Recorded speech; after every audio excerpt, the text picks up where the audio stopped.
जय हिंद दोस्तों, मित्रों। मैं एसएन सिंह सरकाईएस इंस्टीट्यूट में आपका बहुत बहुत स्वागत है।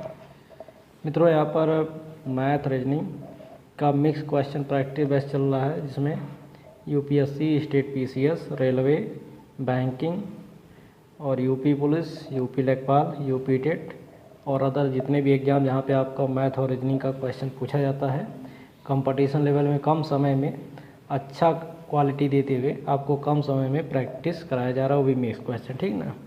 तो आइए क्वेश्चन देख लेते हैं। आप हमारे साथ पेन और कॉपी साथ साथ में लेकर रखें और साथ साथ में क्वेश्चन को लगाते चलें। तो आइए क्वेश्चन देखते हैं।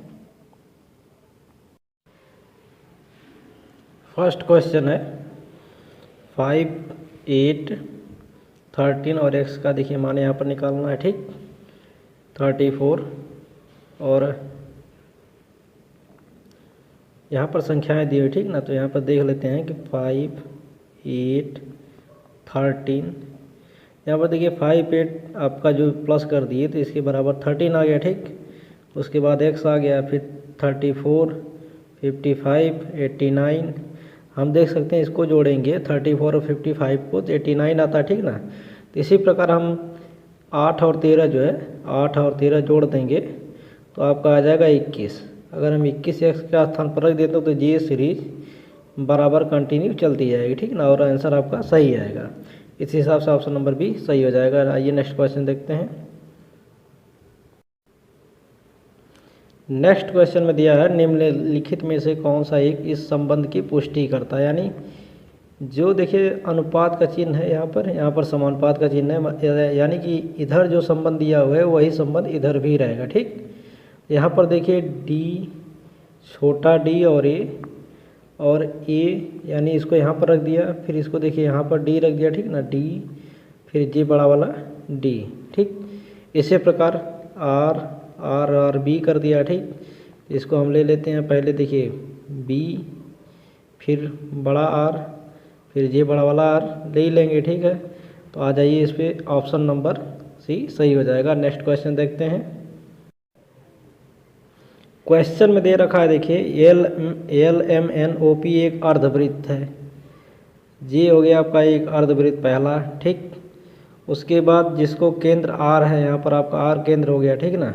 और व्यास एल पी है, यहाँ से यहाँ तक व्यास है एल एस आर, जी वाला एक छोटा, और आर क्यू पी जी वाला चीज़ अर्धवृत्त है, जिनके लिए टी और यू पर है। ठीक, यहाँ पर दे रखा एल आर, यानी एल आर जो है आर पी के बराबर है, यानी इसका पूरे का आधा है। ठीक ना। तो यहाँ पर एल एम एन यानी हाफ सर्कल जो बड़ा वाला है, और एल एस आर यानी हाफ सर्कल छोटा वाला, और इसको मिला करके इनका परिमापों का अनुपात, यानी परिमाप मतलब होता है इनकी कुल दूरी, कुल माप का अनुपात निकालना है। तो आइए देखते हैं, क्वेश्चन को सॉल्व करते हैं।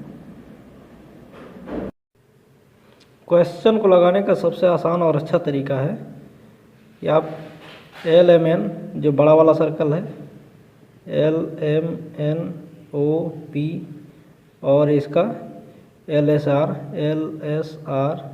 क्यू पी का परिमाप निकालना। ठीक ना। यहाँ पर देखिए अर्धवृत्त का परिमाप होता है, अर्धवृत्त का परिमाप बराबर पाई आर प्लस 2r। आर यानी त्रिज्या, आर जो हो गई आपकी त्रिज्या हो गई, जो यहाँ से आधा होती है। ठीक ना, वृत्त का आधा। हम यहाँ पर मान लेते हैं सपोज दैट यहाँ से यहाँ तक 4 सेंटीमीटर है। ठीक, 4 सेंटीमीटर है, तो बड़े वाले आर का जो है त्रिज्या हो जाएगी 2, यानी यहाँ से यहाँ तक 2 हो जाएगा। तो देखिए क्वेश्चन को सॉल्व करते हैं। पाई आर का मान यहाँ पर हो जाएगा आपका 2 प्लस 2 आर यानी 2। ठीक, उसके बाद देखिए छोटा वाला जो वृत्त आधा वाला यहाँ पर दिया हुआ है, जे वाला चीज़, इसको देख लीजिए। यहाँ पर हो जाएगा आपका 1, यहाँ भी त्रिज्या और इसका भी त्रिज्या 1 हो जाएगा। बाकी समान चीज़ें हैं तो समान सब फार्मूला रख देंगे। ठीक ना। तो यहाँ पर हो जाएगा पाई आर का मान 1 प्लस 2 इंटू 1 और इसका दोगुना कर देंगे, ठीक है ना, क्योंकि आधा आधा त्रिज्या आधा जब वृत्त बनाए तो 2 पाई 2 प्लस 4 और यही चीज़ आपका नीचे भी आ जाएगा पाई 2 प्लस 4।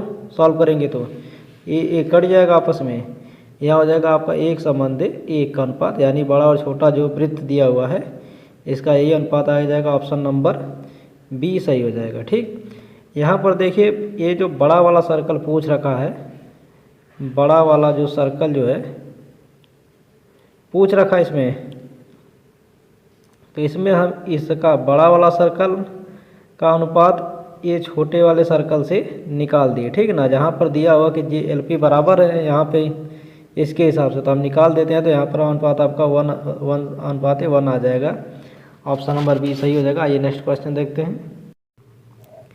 क्वेश्चन में देखिए दे रखा है कि एक वर्गाकार तालाब जो है, यहाँ पर वर्गाकार जो तालाब यहाँ से यहाँ प्रत्येक भुजा 2 मीटर है, जिसकी गहराई यानी भुजा जो है भुजा का 2 मीटर, गहराई यानी हाइट आपकी हो जाएगी 1 मीटर। ठीक, अगर उस तालाब को बिना उसकी गहराई को बदले यानी गहराई समान रखें यानी 1 मीटर ही रखें हाइट, तो गोलाकार तालाब के रूप में बड़ा किया जाए जिसका व्यास वर्ग के विकर्ण के बराबर है, यानी व्यास जो है वर्ग के विकर्ण के बराबर है, यानी ये वाला चीज़, यानी मान लेते हैं इसको ये व्यास बराबर ये आपका हो जाएगा। देखिए ये हो गया आपका कर्ण, ये हो जाएगा आपका आधार, ये हो जाएगा लंब, ठीक ना। 2 मीटर ये है, तो इसको निकालते हैं अंडर रूट 2 का स्क्वायर प्लस 2 का स्क्वायर, इसको सॉल्व करेंगे तो आ जाएगा आपका 2 अंडर रूट 2। ठीक, ये हो गया आपका व्यास निकल आया है। अब देखिए क्या पूछा, जिसका व्यास वर्ण के विकर्ण बराबर जैसा कि चित्र में अंकित किया गया है, उसमें से मिट्टी निकालने का आयतन क्या होगा, यानी कि इसको छोड़ करके बाकी मिट्टी का आयतन क्या होगा। तो मिट्टी का आयतन हम आपको बता देते हैं इसमें। यहाँ पर देखिए आपका जो है त्रिज्या, देखिए यहाँ पर निकल आएगी, ये हो गया आपका व्यास, तो त्रिज्या को आपको पता है त्रिज्या व्यास की आधा होती है, ठीक ना, व्यास की आधा यानी व्यास बटे 2। यहाँ पर 2 अंडर रूट 2 से 2 कट गया, आपका त्रिज्या आ गई अंडर रूट 2। अब देखिए क्वेश्चन को सॉल्व कर लेते हैं। मिट्टी का आयतन कितना होगा, तो जो गोलाकार क्षेत्र है उसमें से वर्गाकार क्षेत्र निकाल देंगे तो मिट्टी का आयतन आ जाएगा। तो मिट्टी का आयतन के लिए हम फॉर्मूला लगा देते हैं, मिट्टी का आयतन बराबर ये देखिए वृत्ताकार का आयतन, ठीक, और माइनस वर्ग का आयतन का घटा देंगे तो जो बचेगा वो निकल आएगा। वृत्ताकार का आयतन आपको पता ही है पाई r स्क्वायर h होता है, और वर्ग का आयतन भुजा का स्क्वायर h होता है। ठीक, अब यहाँ पर इसको फार्मूले में मान रख देते हैं इसको, तो यहाँ पर आ जाएगा आपका पाई r का मान आपका कितना आया था, अंदर रूट 2 का स्क्वायर कर दीजिए, h का मान आपका 1 था, वहाँ पर देखे ही थे, और भुजा जो आपकी कितनी आई थी, भुजा आपकी 2 थी, 2 का स्क्वायर वर्ग की भुजा, और h का मान 1। यहाँ से आप सॉल्व करेंगे तो 2 पाई माइनस 4 आपका मीटर क्यूब ये आंसर आ जाएगा, ठीक है ना। फिर से क्वेश्चन को समझ लीजिए एक बार। यहाँ पर देखिए एक वर्ग दिया, ठीक, और उसके बराबर में एक गोलाकार दिया, इसकी हाइट जो है 1 मीटर है, भुजा जो है वर्ग की 2 मीटर, तो व्यास निकाल लिए, व्यास आपका आ गया 2 अंडर रूट करड़ी में 2। ठीक, और उसके बाद त्रिज्या निकाल लिए, और मिट्टी का आयतन वृत्ताकार आयतन जो था उसमें से वर्ग का आयतन घटा दिए, तो ये आ गया आपका 2 पाई माइनस 4 मीटर क्यूब आयतन आ गया, ठीक ना, मिट्टी का आयतन। तो इस हिसाब से ऑप्शन नंबर देखिए यहाँ पर ए सही हो जाएगा, ठीक है ना, 2 पाई माइनस 4 मीटर क्यूब। आइए नेक्स्ट क्वेश्चन देखते हैं। ये देखिए ब्लड रिलेशन का काफ़ी इंपॉर्टेंट क्वेश्चन है, जिसमें A B C D E F G एक परिवार के सदस्य हैं, जिनमें 4 वयस्क और 3 बच्चे। क्वेश्चन आप एग्जाम में सॉल्व करते समय इसी तरह हाईलाइट करते चलेंगे, ठीक ना। बहुत ज़्यादा टाइमिंग तो रहेगा नहीं कि आप क्वेश्चन को दोबारा से लिख सकें, इसलिए हाईलाइट करते चलें, ठीक। इनमें से केवल 2 F और G लड़कियां हैं, A और D भाई हैं, यानी A और D दोनों पुरुष हैं। A डॉक्टर है, E एक इंजीनियर है जो भाइयों में से एक से विवाहित है, ठीक। और जिसके 2 बच्चे हैं, B और D से विवाहित हैं और G उनकी संतान है। तो C कौन है? तो C का हम बता देते हैं देख करके। देखिए A B C D E F और G सदस्य हैं। यहाँ पर देखिए जिसमें 4 वयस्क और 3 बच्चे हैं, इनमें से F और G लड़कियां हैं, A और D भाई हैं। यहाँ पर देखिए A और D जो हैं ये भाई हैं और दोनों पुरुष हैं। D और भाई, A जो है डॉक्टर आपके हैं, ये जो है डॉक्टर हैं। E एक इंजीनियर है जो दोनों भाइयों में से एक से विवाहित हैं, ठीक। B D से विवाहित हैं, यानी B जो है D से विवाहित है, यानी कि B जो है पत्नी हो गई, D जो है कि पति हो गए, D आपस में भाई हैं। तो इसका मतलब हो गया कि E जो है A से विवाहित हो गई, ठीक ना, जो कि एक इंजीनियर है। अब हो गए 4 वयस्क हो गए, अब बचे बच्चे, ठीक। G उनकी संतान है, यानी B और D विवाहित हैं, G उनकी संतान है, इनकी संतान हो गई G। और देखिए यहाँ पर F और G लड़कियां हैं, G जो है लड़की हो गई, F और G लड़कियां हैं, ठीक ना। C कौन है? तो यहाँ पर देखिए A और D भाई हैं, E जो हैं एक इंजीनियर जो 2 भाइयों से जिनके 2 बच्चे हैं, ठीक ना, A और E के 2 बच्चे हैं। तो यहाँ पर देखिए G और C इनके 2 बच्चे हो जाएंगे, ठीक ना। इस प्रकार C कौन है? तो C आपका, और यहाँ पर F और G लड़कियां हैं, तो G भी लड़की हो गई, ठीक। इस प्रकार C क्या हो गया? C A और E की, तो C देखिए यहाँ पर A का पुत्र है। ऑप्शन नंबर डी सही हो जाएगा। आइए नेक्स्ट क्वेश्चन देखते हैं। ये कथन निसर्ग का क्वेश्चन है। निम्नलिखित कथनों पर परीक्षण कीजिए। मोहन के परिवार के सभी सदस्य ईमानदार हैं, यानी मोहन का देखिए कोई परिवार है, मोहन का परिवार है जिसके सभी सदस्य ईमानदार हैं, यानी परिवार जो है ईमानदारी के अंतर्गत आता है, यानी ईमानदार का जो ब्लॉक होगा वो काफ़ी बड़ा होगा, ठीक ना। मोहन के परिवार के कुछ सदस्य रोजगार में नहीं हैं, यानी कि इनके कुछ सदस्य जो है रोजगार में हैं और कुछ रोजगार में नहीं हैं। रोजगार में रहने वाले ब्लॉक जे हो गया, मोहन का परिवार आपका जे पूरा हो गया, ठीक ना। तो रोजगार में जो है इतना हिस्सा केवल आ रहा है, ठीक ना, बाकी हिस्सा ये वाला नहीं आ रहा इधर का जो दाहिने साइड का आपका। कुछ रोजगार में लगे व्यक्ति ईमानदार नहीं हैं, यानी जो है कि ये वाला ईमानदार वाला ब्लॉक आ गया है। जे वाला पोर्शन जो है इधर वाला पोर्शन रोजगार तो है लेकिन ईमानदार नहीं है और मोहन से जुड़े हुए भी नहीं है, ठीक ना। कुछ ईमानदार व्यक्ति रोजगार में नहीं है, यानी ईमानदार तो है लेकिन रोजगार में नहीं है। अब देखिए मोहन के परिवार के सभी सदस्य ईमानदार हैं, ये तो गलत हो जाएगा क्योंकि ईमानदार के अंदर तो देखिए मोहन के परिवार के रोजगार में लगे सदस्य ईमानदार है, तो ये ऑप्शन नंबर बी सही हो जाएगा इसके हिसाब से, ठीक।